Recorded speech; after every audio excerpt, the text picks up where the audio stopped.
What is up, guys? Paul and Morgan back. We're live, and we're talking about worship music, and we may be a little bit concerned about some of the modern stuff, so that's what we're tackling today. We're not coming at this video to just like create drama and bash and blah, blah, blah, blah, blah. We're bringing up real conversation. We're just having conversation here. We're formulating our own opinions, but we do have some concerns that are going to be brought up in this video. Yep. You ready, Morgo? Yep. Do we need to just jump into the first song? Yes. Okay. All right. I have made my master list. You guys probably can't see from that far away, but there is this master list with 7 or 8 songs on here and different worship bands or stuff, so forth. I think the first one we want to hit. Okay, wait. Before we jump into the list, here's a little bit of the reason why we're doing this today, why we're tackling this topic. One, yesterday I was about to enter into some of my worship time. Morgan worships pretty much every morning. She spends a while worshiping the YouTube songs. I was about to do that last night, and I thought to myself, I had a thought that I haven't in a while, and it was, Paul, old boy, you're about to search for a worship song on YouTube, or I have a few songs like in my watch later, but I thought to myself, like, hold on, it's coming to me. Well, I guess I thought to myself, like, these songs that I'm about to just like enter into worship's a real powerful thing. Like the Bible talks about worship, Old Testament like holds it in super high reverence. The Apostle Paul talks about it. Worship is a powerful, beautiful thing. But I thought to myself, like, these songs, as I'm looking for a song to play and worship to, like, I want to be confident that it's theologically. Thank you. Wow.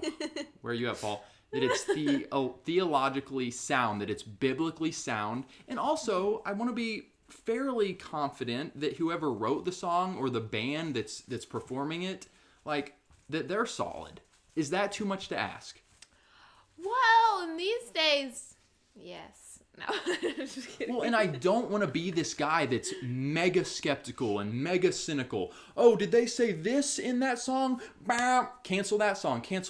I don't want to be that, but I think maybe I'm just at the place now as a 31-year-old man, Christian man, where I want to be a little more cautious with the sermons I'm listening to, with the teachers I'm listening to, with the prophecies, and with the worship music. Yes. So now you mentioned the Hannah Williamson. So we get a text earlier today. I don't know if she wants us throwing her under the bus like this. It's not a throwing her under the bus at all. I'm simply saying it because this is just adding to the conversation as we're trying to get to the good stuff, the heart of this. Well, you know, Paul and I don't, and Hannah, I'll speak for Hannah, because I'm her best friend and I can speak for her. We don't want to be like the people who are like literally questioning every pastor, every worship leader, every worship song that comes out. That gets exhausting. That's exhausting, and it's just like, I just feel like that's not a great place to be, personally. But I do think that spiritual discernment is incredibly good, and it was given to us for a reason. And I think that we can maybe sometimes be considered like, persnickety or whatever because we do question certain things, but I don't know, it's like a balance. We have to have a balance of, this is a beautiful song, I can feel good worshiping to this. Also, okay, they just sang this line or this entire song, is it biblically accurate? I don't know. So, well, and the Apostle Paul does say, watch your doctrine closely.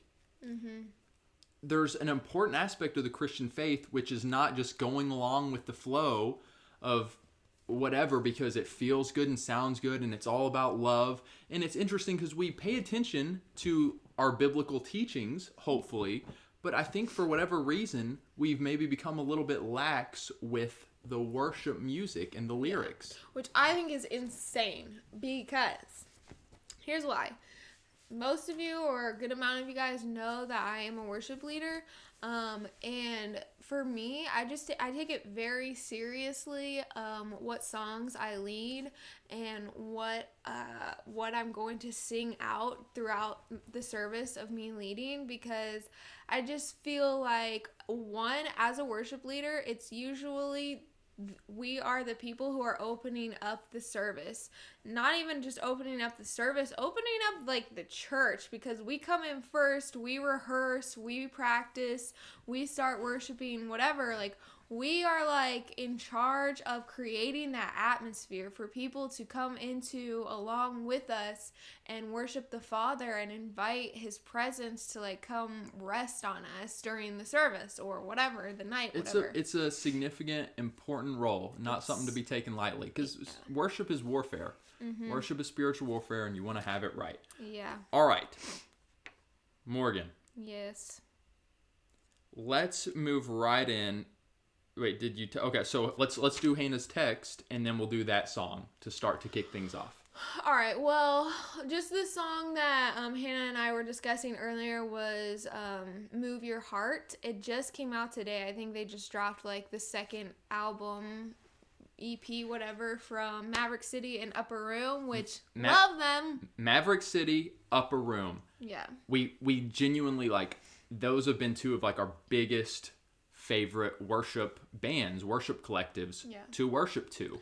And so the fact that I was thinking these thoughts yesterday, and then Hannah Williamson literally sends us a text, and in her text it was something like, Am I overthinking this? Yeah, it was a very humble, like, Morgan, this song that Upper Room and Maverick City just came out with, I think it's Dante Bowe is the main lead singer from Maverick City. And Alyssa from Upper Room. They just came out with this song, and there's a line in the song.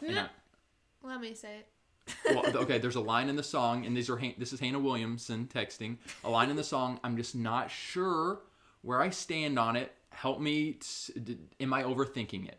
Humble way to put it. So let's talk about it. Here's the thing. It wasn't really necessarily a line in the actual song. It was a spontaneous thing that Dante Bowe began to sing. Oh. I love spontaneous worship. I am, like, all about it. I feel like that is where, for me personally, I feel closest to the Lord, is when I am just spontaneously worshiping and feeling like the Spirit is giving me things to sing out to the Father. But it can get dangerous, I think, to spontaneously sing out lines, because that's when you want to have confidence in your worship leaders that they are solid doctrinally. Yeah. And that they're bearing good fruit and so forth. And real quick, Hannah Williamson said, "It's okay, throw me under the bus."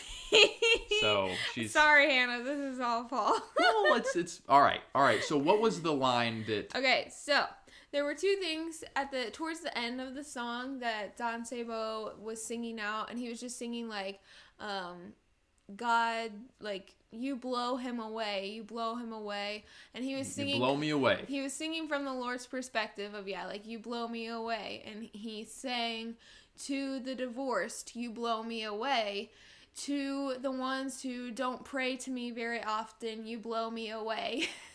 Okay. And he just kind of kept going on with other types of things. He's making the emphasis, and here's my potential problem, is we've seen such a saturation in contemporary modern Christian music that is all about, like, Jesus is on the floor just like, my child, you blow me away. You're amazing. No matter what you do, you couldn't do anything that would make me I adore you. And there's a biblical element of that. But what I think Hannah Williamson and us, because Morgan and I were talking about it, and we were a little bit like, it's starting to get a bit concerning when these worship leaders or whatever are saying, like, talking from God's perspective, saying, to the divorced, you blow me away. Yes, if you're divorced, God loves you so much, but let's also not forget the other side, which is, I hope that if you have had a divorce for any grounds that are unbiblical, that you've gotten back right with God, because that is something that God takes seriously, and Jesus reiterated in the New Testament. Divorce isn't something to take lightly. So we hope that you've repented. But Dante Bo in the song is simply saying, you blow me away if you're divorced. You blow me away if you aren't praying to me. And you could just keep going. You blow me away if you've rejected me. You blow me away if you're living in sin. And it's like, can we hold up a minute? Yeah. Like, is there a line? Like, what would the line be if Dante was like, to the one having premarital sex, you blow me away? Right. I'm like, wait. Because it's also biblical that, like, it hurts God when we sin and when we live in perpetual sin. Like, so, like, are you going to write a song about that? About how our sin destroys, like, hurts the Father's heart? And guys, like, this is us thinking through it. I have heard a lot of Maverick City that I have deeply appreciated. So don't think we're coming on here to rag on Maverick City. No, we're simply, my goodness, I love we them. genuinely, like, if you're watching and maybe this video, we post it after it's live, maybe someone from Maverick City will see it and watch it. We appreciate what you guys are doing. We're simply having the conversation that, like, let's watch our doctrine closely and make sure that there's a balance to our worship music. Because, yeah, this song talking about you blow me away pretty much no matter what you do and what you are going to do and what you've done, it can be taken too far. And I think of the one song that came out several years ago. It's like, it was on K-Love or Air One. Oh, no. And it was like, to the woman at the well, grace wins. To the the sinner, grace wins. And it's just grace, grace, grace. And yes, like, the message of grace is beautiful, and thank God for grace. But I remember in that song, like, there were verses where I think that was like the bridge of the song by Matthew West, maybe. Let me know in the comments if you guys know who sang that song. I think it's just called Grace Wins, or Grace Wins Every Time. And it's like, yes, God has grace, but I think one of the lines was like, to the sinner or something. And it's like, if you're an unrepentant sinner, then though God might have grace, he's also going to have justice, which might be, if you're an unrepentant sinner, hell for you. So is that side being demonstrated in the modern worship songs? Yeah. Several of you were asking what the song was. The name of the song is Move Your Heart by Maverick City in Upper Room. Matthew West, Grace Wins. Thank you, Kat.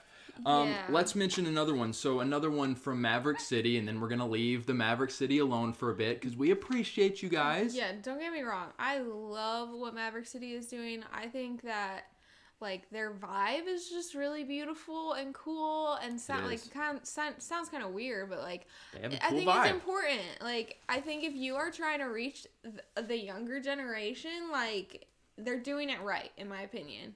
And, like, so many other songs are just incredibly powerful, beautiful, like, yeah. So I've been wrecked by their stuff, so I love them. But yeah, again, just being careful. And just because I love someone doesn't mean that I should necessarily ignore maybe a certain song that I just am like, okay, this is not biblically accurate. And if you see a pattern of songs maybe coming out of one church. Squishy's just, like, rolling around beside me. It's adorable. It's like moving her paw. Squishy is really a precious dog most of the time. Some of the time. If you see a pattern of songs coming out of one worship collective or movement, and it feels like this stuff is just all fluff. Like, where is the biblical truths in it? Where is the worship of God, which ultimately is why we're singing these worship songs, to worship God, right? Right? Yeah. If that seems to continually be void, you may want to re-examine that collective. So the other song from Maverick City was called When I Lock Eyes With You. Oh, yeah. So that's on their newest-ish album. Not the one that they dropped literally today, but the one that they dropped like a few weeks ago with Upper Room. Just, okay, the whole song as a whole is a pretty song. And this might just be a personal thing, so you guys let me know what you think. But the first line of that song is, so when I lock eyes with you, I see my reflection. When I lock eyes with you, I see my reflection. I see my reflection. Yeah, it's like I see myself in you, God. And, like, I know, like, we're called to look like Jesus Christ. So when we look in the mirror, we should be seeing Jesus, not ourselves. But it was like, I don't see Jesus, I see me. One of the like, they should have rephrased it, in my opinion. Another one of the issues with a lot of the worship songs right now is it's so us focused. Yeah. So I don't know if that line right there should be concerning. Let us know what you guys think. Read it one more time. When I lock eyes with you. So when I lock eyes with you, I see my reflection. I don't know if that's biblical or not biblical, but like, can we pull away a little bit from it's all like somehow our worship songs, so many of them, especially on Air One and K-Love, it's like so us focused. Yeah. Can we peel it away from us? It is. It's so us focused, and it's like, look, we have, like, I'm seeing some of you guys saying that sounds like a love song gone wrong. And, like, yeah, I just think that we need to be careful with the way that we write love songs. And we're about to move into another one of those that's a very interesting example. Because although, like, we are the bride and he's our bridegroom, it's like the church is the bride, which is us. But I don't know. There's, like, is it okay to have this mushy-gushy love with God? Like, this romantic love with God? Like, I think that's a good question.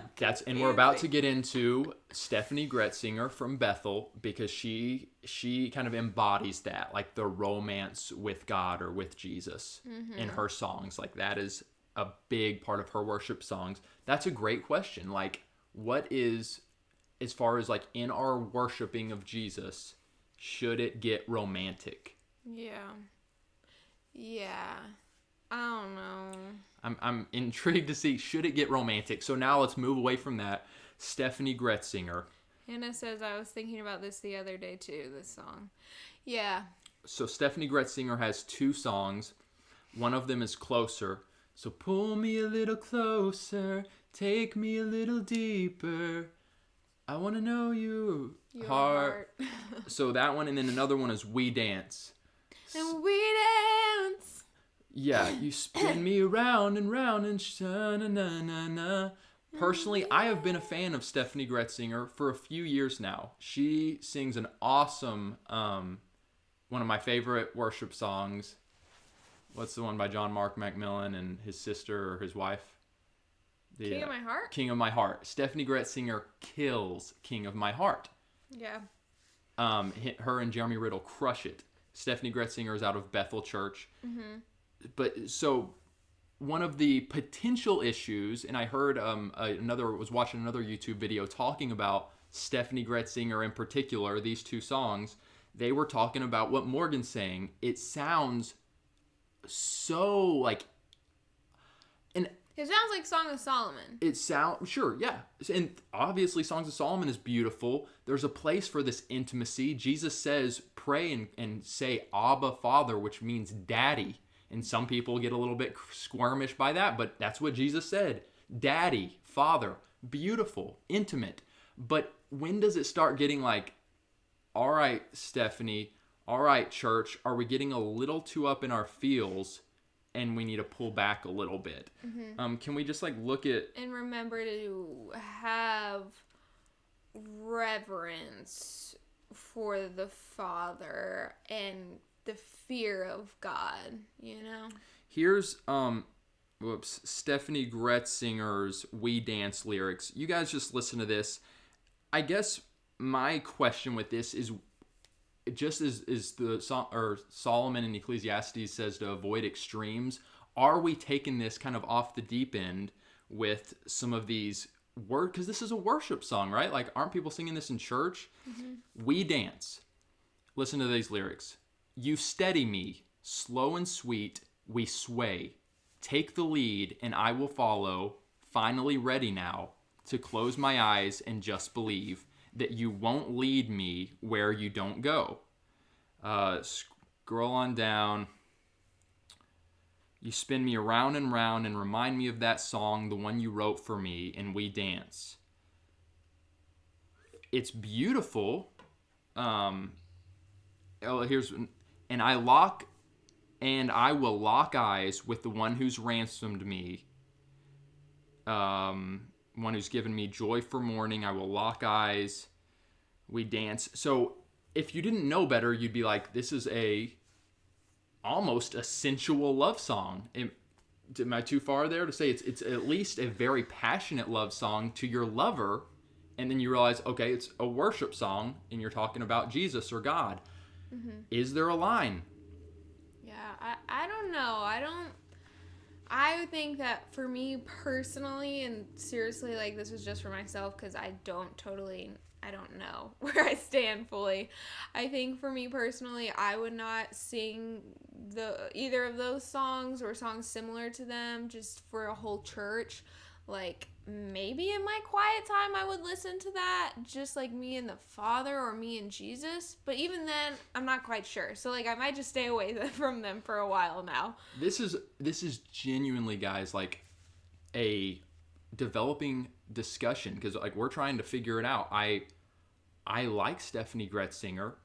I'm just wondering, is she getting a little too extreme in some of these lyrics? Also, I want to be careful because I think that the human mind can pervert things that are truly pure and, like, beautiful and, like, pure. And so, like, I think that it could be easy for us to listen to lyrics or a song or whatever, and be like, ooh, that's gross. Yeah. What a freak. Ew. Like, that's so perverted. Like, let's not pervert something when it's not perversion. And I don't know. I like that you said that because we see throughout Scripture maybe Jesus saying something or maybe whoever, and there's like immediately offense from the religious people of that time especially. They got offended. And I don't want to be in that camp that sees something and I get proud and respond in a proud, offended way. I don't want to do that. But I do want to walk in shrewdness. As the Bible literally says, like, my people are destroyed my people are destroyed for a lack of knowledge. Paul says, watch your doctrine closely, examine yourself. And Paul says, are we not to judge those inside the faith? Jesus says, make a right judgment. There's a place for examining these things, but at the same time, you don't, and I know we're going to have some people watching that just are ready to, like, rip the heads off of these worship collectives because they said reckless love in their song, and God's love definitely isn't reckless. I'm talking as some of you guys, so you're ready to rip their heads off. I would encourage you guys, let he that is without sin throw the first stone. We maybe take a break, but don't also just let everything in and say, yes, it's all good. God, I welcome all of teachings and all worship music, and then suddenly, there's all kinds of ways to heaven, and you're off of the straight and narrow path. Yeah. End of rant. Yeah. Oh, someone says, thoughts on Voice of God. I can hear it in the crackle of a bonfire. I think I like that song. I told Morgan after I heard it a few times, this is one of the most beautiful songs I've heard. Is it very deep? No. Yeah, they were like, okay, let's think about all the sounds in the world and put them in a song. All of these beautiful word pictures. But I love it. It's a beautiful song. Is it deep? No. Is it beautiful? Yes, and I like it. But for some reason, it feels deep. It moves you, but it's not a deep, very deep song. But I think, I'm not saying every song has to be like this. Mm-hmm. Like, it's a pretty song. I don't see a problem with it. I don't see a problem with Voice of God. No. A couple more, and then I want to get to your all's thoughts on this, because this is very... Someone said, Morgan, blink twice if you need saving or help or something. All right, we're watching. Who do I need help from? I blink a lot. Oh, there's one blink. No! Oh, no. Huh? All right, I think we've hit almost all of them. Reckless love. So I asked my friend, I asked my friend recently, what did I do? I posted. They posted something on Instagram we just saw. A friend posted something on Instagram saying Reckless Love, and maybe some other songs as well, but Reckless Love is not theologically accurate, and he will not be listening to that stuff. Mm-hmm. I asked a very close friend to me and said, is this particular guy on Instagram taking things too far? My friend said yes, he feels like the guy on Instagram was taking things too far.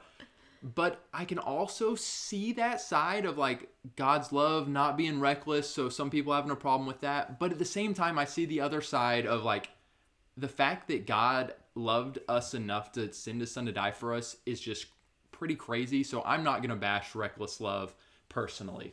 Mm-hmm. What do you think?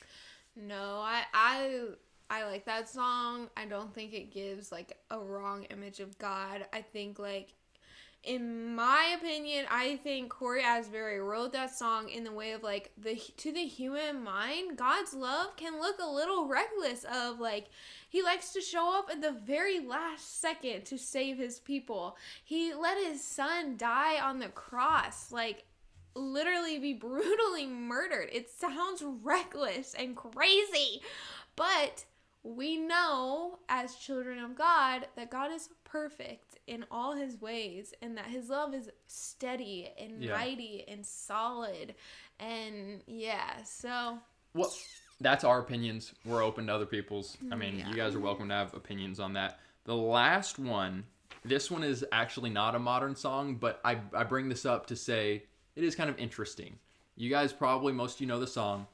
I'm coming back to the heart of worship. We all sang it at youth camp. It's all about you. Many of us have shed tears to this song.